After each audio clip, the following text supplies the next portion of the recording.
Assalamualaikum warahmatullahi wabarakatuh. Nama saya Salsabila Nurfauzia dengan NIM 1192020. Di sini saya akan memaparkan materi yang pertama, yaitu mengenai pacaran. Pengertian dari pacaran adalah suatu proses saling mengenal antara dua insan manusia, di mana pada umumnya berada dalam tahap mencari kecocokan dalam menuju kehidupan berkeluarga yang sering kita kenal dengan pernikahan. Nah, akan tetapi banyak orang yang belum cukup umur serta belum memiliki persyaratan yang cukup untuk ke jenjang pernikahan. Kalau ditinjau lebih jauh lagi, sebenarnya pacaran menjadi bagian dari tradisi Barat.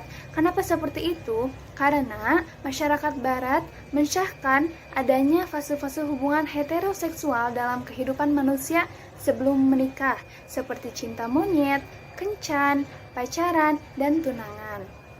Adapun pengertian pacaran menurut beberapa ahli. Menurut Bowman, pada tahun 1978, pacaran adalah kegiatan bersenang-senang antara pria dan wanita yang belum menikah, di mana hal ini akan menjadi dasar utama yang dapat memberikan pengaruh timbal balik untuk hubungan selanjutnya sebelum pernikahan. Lalu, hukum pacaran dalam Islam. Apa itu hukum pacaran dalam Islam? Mungkin teman-teman sudah tahu ya. Ya, betul. Hukum pacaran dalam Islam itu yaitu haram. Tidak pernah dibenarkan ada hubungan pacaran di dalam Islam. Justru sebaliknya, Islam melarang adanya pacaran di mana mereka yang bukan muhrim karena dapat menimbulkan berbagai fitnah dan dosa. Oleh sebab itu, Islam mengatur hubungan antara laki dan perempuan dalam dua hal, yakni hubungan mahram. Hubungan mahram yaitu seperti antara ayah dan anak, perempuannya kakak laki-laki dengan adik perempuannya, atau sebaliknya. Oleh sebab itu, yang mahram berarti sah-sah saja untuk berduaan dalam artian dengan lawan jenis, sebab dalam Quran surat An-Nisa ayat 23 dijelaskan, A'udzu billahi minasyaitonir rajim. Bismillahirrahmanirrahim. Hurrimat 'alaikum ummahatukum wa banatukum wa akhawatukum wa 'ammatukum wa khalatukum wa banatul akhi wa banatul ukhti wa ummahatukum lati arda'nakum wa akhawatukum minal wudu'ati wa ummahatu nisaikum wa rabaibukum allati fi hujurikum min nisaikum allati dakhaltum bihin fa illam takunu dakhaltum bihinna fala junaha 'alaikum wa halailu abnaikum alladzina min aslabikum wa an tajma'u bainal ukhtaini illa ma qad salaf innallaha kana ghafurar rahima. Shadaqallahul azim, shadaqallahul azim, shadaqallahul azim. Yang artinya, diharamkan atas kamu menikahi ibu-ibumu, anak-anakmu yang perempuan, saudara-saudaramu yang perempuan, saudara ayahmu yang perempuan, saudara-saudara ibumu yang perempuan, anak-anak perempuan dari saudara-saudara yang laki-laki, anak-anak perempuan dari saudara-saudara yang perempuan, ibu-ibumu yang menyusui kamu, saudara perempuanmu sesusuan, ibu-ibu istrimu atau mertua, anak-anak perempuan dari istrimu, anak tiri yang dalam pemeliharaanmu, dari istri yang telah kamu campuri. Tetapi jika kamu belum campur dengan istrimu itu dan sudah kamu ceraikan, maka tidak berdosa kamu menikahinya, dan diharamkan bagimu istri-istri anak kandungmu atau menantu. Dan diharamkan mengumpulkan dalam pernikahan dua perempuan yang bersaudara kecuali yang telah terjadi pada masa lampau. Sungguh Allah Maha Pengampun lagi Maha Penyayang. Lalu yang kedua yaitu hubungan non-mahram. Artinya laki-laki dibolehkan untuk menikahi perempuan tersebut, namun terdapat larangan baginya jika berdua-duaan melihat langsung atau bersentuhan dengan perempuan yang bukan mahramnya. Selanjutnya, bahaya pacaran dalam Islam. Apa aja sih gitu bahaya pacaran dalam Islam? Islam melarang pacaran bukan tanpa sebab ya teman-teman. Pacaran itu selain daripada mendekati zina yang merupakan dosa besar, juga bisa menimbulkan berbagai macam bahaya yang kesemuanya tidak hanya akan merugikan diri sendiri tetapi merugikan orang lain. Salah satunya yaitu menghilangkan konsentrasi. Maksud menghilangkan konsentrasi di sini itu pemikiran kita jadi terfokus pada hal-hal yang tidak seharusnya kita pikirkan, misalnya pacaran, karena pacaran sudah jelas dalam Islam hukumnya haram. Lalu banyak juga kerugian. Salah satu bagian daripadanya, budaya pacaran itu adalah usaha memberikan kebahagiaan bagi pasangan, padahal ya sadari itu hanya sia-sia gitu, rela menghabiskan waktu, uang, dan harapan hanya demi seseorang yang bahkan belum tentu jodohnya tuh. Padahal lebih baik jika waktu itu digunakan untuk beribadah dan mengingat kepada Allah Subhanahu wa Ta'ala.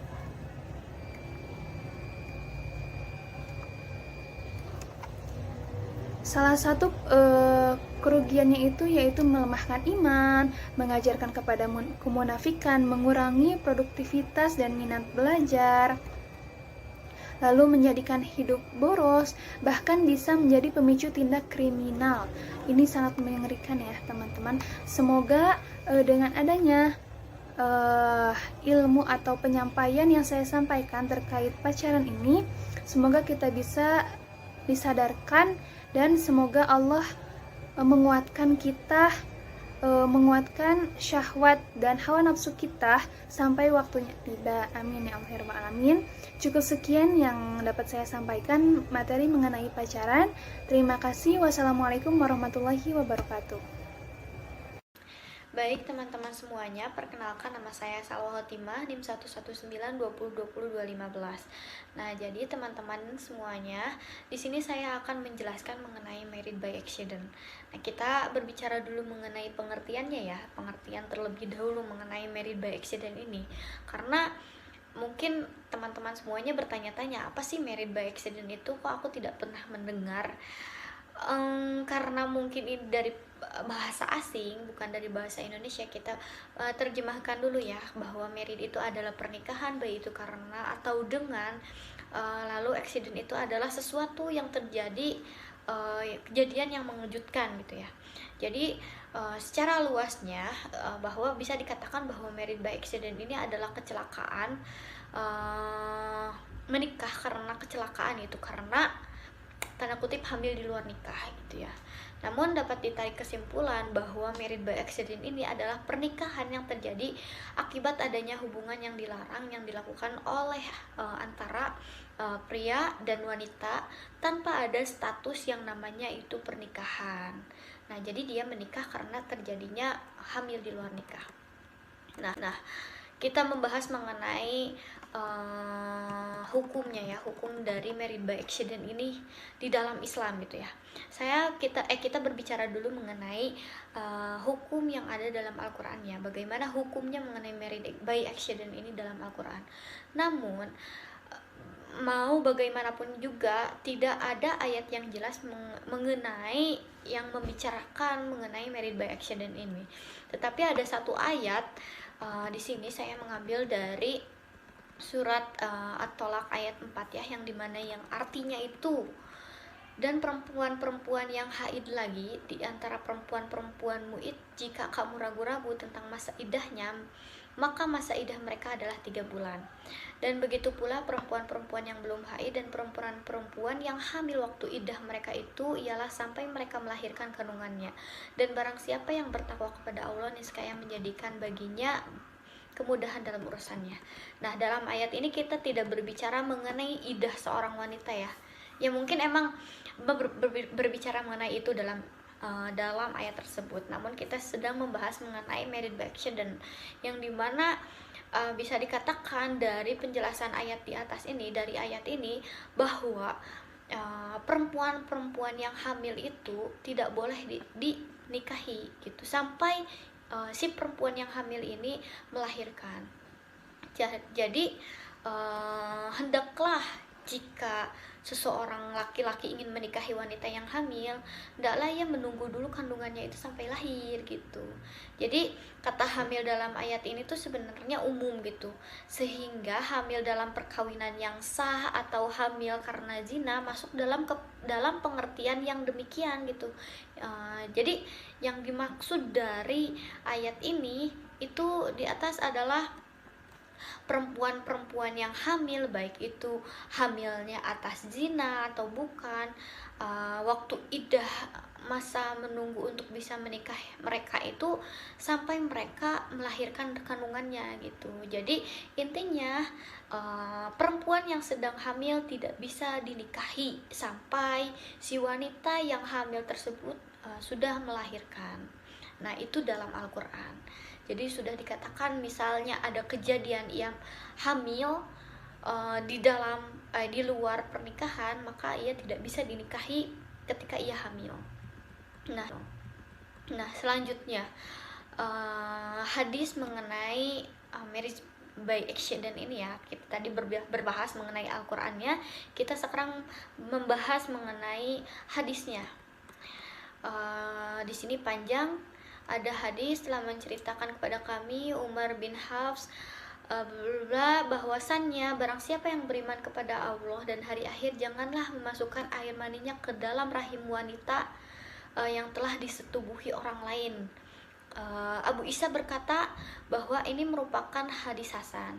Nah, telah diriwayatkan dari Ruwaifi. Melalui banyak jalur hadis ini diamalkan oleh para ulama. Mereka tidak membolehkan seorang lelaki yang membeli budak wanita yang sedang hamil untuk menyetubuhinya hingga dia melahirkan anaknya. Nah, ini dalam hadis juga dikatakan ya.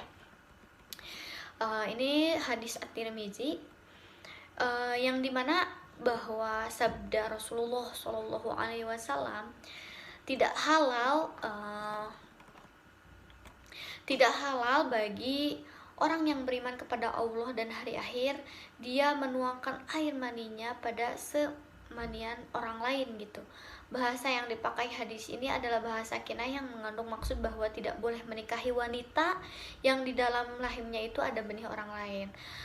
Namun sebenarnya bisa dikatakan juga penjelasan dari hadis ini ya. Jadi mungkin sebagian orang mengatakan bahwa janin yang ada dalam rahim perempuan itu berasal dari air mani si laki-laki ini gitu, yang hendak menikahinya gitu. Mungkin beberapa orang mengatakan seperti itu, seperti demikian gitu. Maka jawabnya adalah di sini ada dua perbedaan air mani, najis dan suci, baik dan buruk. Dan karena bedanya status menggauli dari sisi halal dan haramnya gitu. Jadi menggauli perempuan sebelum pernikahan itu adalah haram dan buruk gitu. Menggauli perempuan sebelum menikah itu kan haram dan buruk gitu ya. Nah, sebaliknya menggaulinya setelah pernikahan itu adalah halal. Jadi bila dalam suatu perkara berkumpul antara haram dengan yang halal, maka perkara tersebut akan tetap menjadi haram gitu. Jadi haram dan halal. Menggauli wanita yang sebelum menikah itu haram, menggauli wanita yang sudah menikah itu halal. Namun disatukan jadi tetap menjadi haram gitu.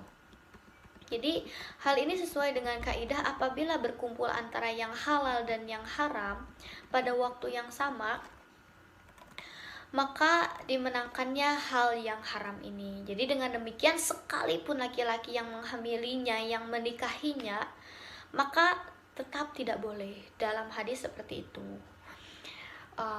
Jadi hadis yang menyatakan tidak boleh menikahi, di dalam hadis ini menyatakan tidak boleh menikahi wanita hamil. Sebenarnya bila orang ragu dalam kedudukan hadis yang barusan saya katakan, menurut saya tanpa hadis di atas pun, tanpa hadis yang sudah bacakan saya barusan pun, ayat yang sebelumnya juga dalam Al-Quran itu sudah cukup menjelaskan bahwa ketidakbolehannya dalam menikahi wanita yang hamil gitu. Cuma di dalam hadis ditambahkan bahwa menikahi wanita yang hamil karena sudah dihamilinya itu tidak boleh. Mungkin itu yang dapat saya sampaikan. Mohon maaf apabila banyak kekurangan. Cukup sekian dari saya. Terima kasih banyak. Bismillahirrahmanirrahim. Perkenalkan, nama saya Nur Elisa dengan NIM 11920201881. Di sini saya akan memaparkan materi terakhir mengenai anak hasil perzinahan. Nah, sebelum masuk ke pembahasan inti, saya akan menjelaskan terlebih dahulu secara singkat mengenai apa pengertian dari zina. Sebelumnya mungkin teman-teman sudah sangat-sangat sering ya mendengar kata zina, dan kelompok sebelumnya juga telah menyinggung sedikit mengenai zina. Zina merupakan bentuk masdar dari kata zana yazni yang memiliki arti berbuat jahat. Nah, sedangkan menurut istilah, zina ini adalah melakukan hubungan badan antara laki-laki dan perempuan melalui kemaluan tanpa adanya pertalian pernikahan. Nah, adapun pengertian zina menurut kalangan Hanafiyah, yaitu hubungan badan yang diharamkan melalui kemaluan perempuan yang masih hidup disertai dengan hawa nafsu dalam keadaan sadar, bukan dalam suatu pernikahan dan bukan syubhat. Nah, dapat disimpulkan bahwa zina adalah persetubuhan antara laki-laki dan perempuan melalui kemaluan keduanya tanpa adanya pertalian pernikahan dan disertai dengan hawa nafsu yang sama-sama ingin melakukan gitu. Jadi keduanya itu sama-sama ingin melakukan hal tersebut. Selanjutnya yaitu hukum zina. Seluruh ulama sepakat bahwa zina itu hukumnya haram, bahkan dianggap sebagai puncak keharaman, sebagaimana firman Allah dalam Quran surat Al-Isra ayat 32, Bismillahirrahmanirrahim, wala taqrabuz zina innahu kana fahishatan wa sa'an sabila. Shadaqallahul adzim, yang artinya, dan janganlah kamu mendekati zina, sesungguhnya zina suatu perbuatan keji dan suatu jalan yang buruk. Nah, dari ayat di atas ditegaskan bahwa mendekati zinanya saja itu tidak diperbolehkan, apalagi melakukannya. Sungguh dilarang sekali ya. Nah, adapun hal yang menyebabkan perzinahan itu seperti berhalwat, yaitu berduaan antara laki-laki dan perempuan di tempat yang tersembunyi dan menimbulkan syahwat birahi. Jadi kita jangan berduaan sama lawan jenis di tempat yang tidak ada satu orang pun. Nah, selanjutnya masuk ke pokok pembahasan, yaitu macam-macam anak dalam Islam. Nah, di sini ada anak sah dan ada anak tidak sah. Anak sah itu adalah anak yang merupakan hasil dari suatu pernikahan yang sah. Jadi anak sah ini berada di kedudukan paling tinggi karena berada dalam perangkat tinggi antara golongan-golongan ahli waris lainnya. Begitu pula dengan hak hukum di mana ia mendapatkan status terhormat di lingkungan masyarakatnya. Selanjutnya yaitu anak tidak sah. Pada dasarnya setiap anak yang dilahirkan itu dalam keadaan fitrah dan bersih itu tanpa adanya noda ataupun dosa. Nah, Islam memiliki aturan mengenai anak zina yang tidak akan memiliki hubungan nasab dengan ayah kandungnya, serta tidak akan menerima hak nafkah, hak waris, hak wali dan sebagainya. Nah, hal tersebut bukan hukuman untuk anak tersebut, akan tetapi itu menjadi konsekuensi bagi ayah kandungnya terhadap apa yang sudah dia lakukan. Nah, dengan begitu, anak tidak sah ini adalah anak yang lahir dari hasil perzinahan, anak yang dilahirkan di luar pernikahan yang sah dan tidak dapat disebut sebagai anak sah. Jadi anak tersebut hanya memiliki hubungan nasab dengan ibunya saja. Nah, pembahasan yang terakhir yaitu mengenai hubungan nasab anak hasil perzinahan. Pendapat para ulama mengenai status anak hasil perzinahan ini berbeda-beda ya. Yang pertama yaitu menurut Imam Malik dan Syafi'i, anak hasil perzinahan yang lahir setelah 6 bulan dari perkawinan ayah dan ibunya, maka anak tersebut dinasabkan kepada ayahnya. Tetapi apabila anak itu dilahirkan sebelum 6 bulan, maka dinasabkan kepada ibunya, karena diduga ibunya itu telah berhubungan sebelum pernikahan itu terjadi. Sedangkan batas waktu hamil paling kurang 6 bulan. Nah, adapun menurut Imam Abu Hanifah, anak hasil perzinahan itu tetap dinasabkan kepada suami ibunya atau ayahnya tanpa melihat waktu masa kehamilan istrinya. Nah, pendapat selanjutnya yaitu menurut mazhab Syafi'i yang berpendapat bahwa anak di luar nikah atau anak hasil perzinahan itu merupakan ajnabiyah atau orang asing yang sama sekali tidak dinasabkan dan tidak memiliki hak terhadap ayah biologisnya. Selanjutnya menurut mazhab Hanafi yang berpendapat bahwa anak yang lahir hasil perzinahan merupakan makhlukoh atau yang diciptakan dari ayahnya, maka status anak tersebut dianggap sebagai anak yang lahir dari perkawinan yang sah. Pengikut mazhab Hanafi berpendapat bahwa nasab anak yang lahir di luar nikah tetap sabit terhadap ayah biologisnya karena hakikatnya untuk anak tersebut adalah anaknya. Oleh karena itu diharamkan bagi ayah biologis. Mungkin sekian yang bisa saya paparkan, kurang lebihnya mohon maaf. Wassalamualaikum warahmatullahi wabarakatuh.